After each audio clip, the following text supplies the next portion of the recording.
Learning jazz theory is one thing, but applying it to your playing is a totally different other thing. And nobody really taught us how to apply it. But I'm going to show you.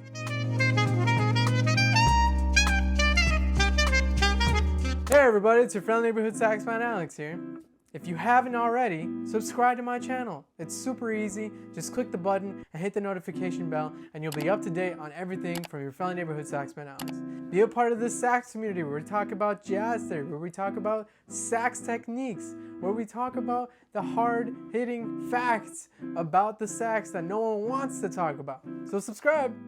This is a totally new series among other series that I have planned for 2021, but this one I have been wanting to do for a while now, and a lot of you have been asking for this, so I gladly present to you the first episode of Jazz Ed. This new series is going to focus on the jazz theory that you already know, but how to apply it to your playing. This is a step that's been missing in so many music education programs around the world. Now this first episode is going to focus on how to apply chord scales into your playing. Now if you don't know what a chord scale is, it's basically a scale based off of a chord. Whether it be G major 7 or C7 or F minor 7, for example, there are scales to all of these chords. It's not just the 1, 3, 5, and 7.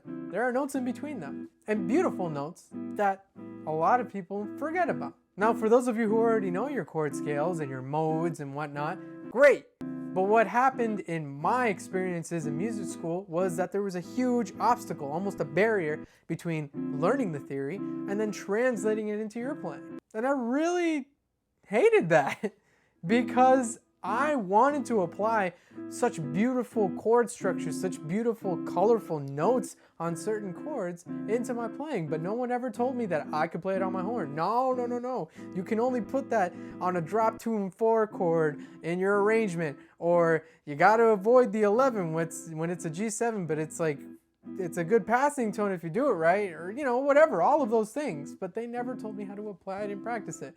But not anymore. Today, we're going to focus on the beginning aspects of how to apply these chord scales. Now, the first thing you want to do is obviously assess what chord that you want to do. So take a G major 7, for example. I want to create a digital pattern that will get me familiar with very important key notes. So a 4-note digital pattern that I recommend that you start playing in all 12 keys is 1, 2, 3, 5.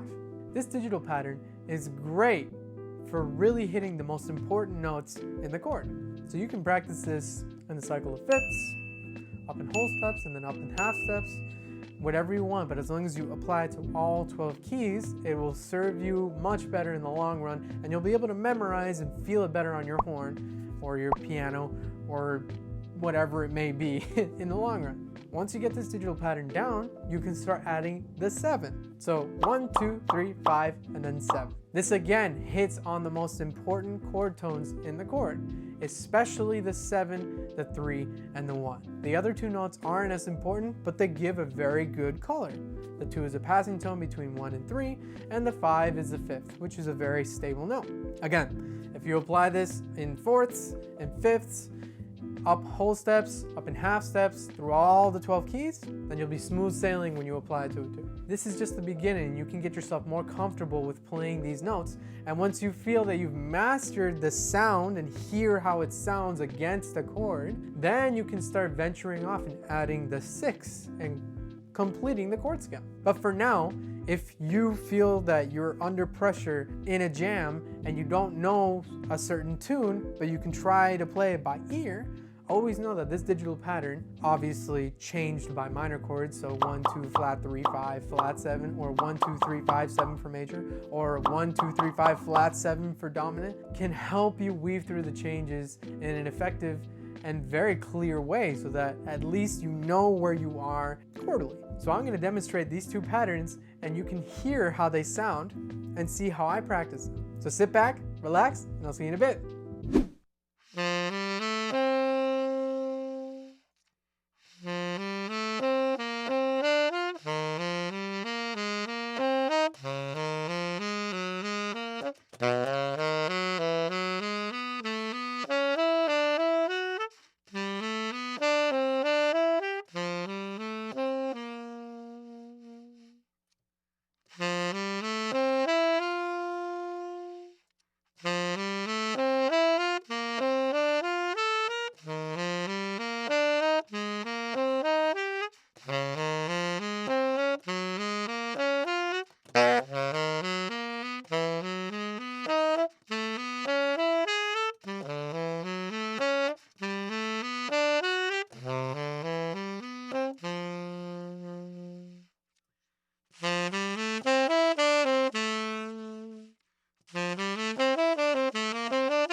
I hope you enjoyed the demonstration. There's definitely much more you can do with chord scales, and I'll definitely be making a part 2 on how to apply chord scales to your playing. Leave a comment down below and let me know how you practice your chord scales.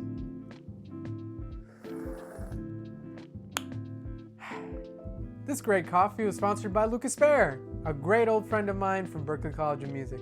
Thanks, Lucas. If you want a shout out in my next video, buy me a coffee. The link is in the description below. Thank you for watching the video, and as always, don't forget to like and subscribe. Follow me on Facebook, Instagram, and TikTok for all your latest sax ed tips, back again with the standards, and of course, your beats on Fridays. Stay saxy.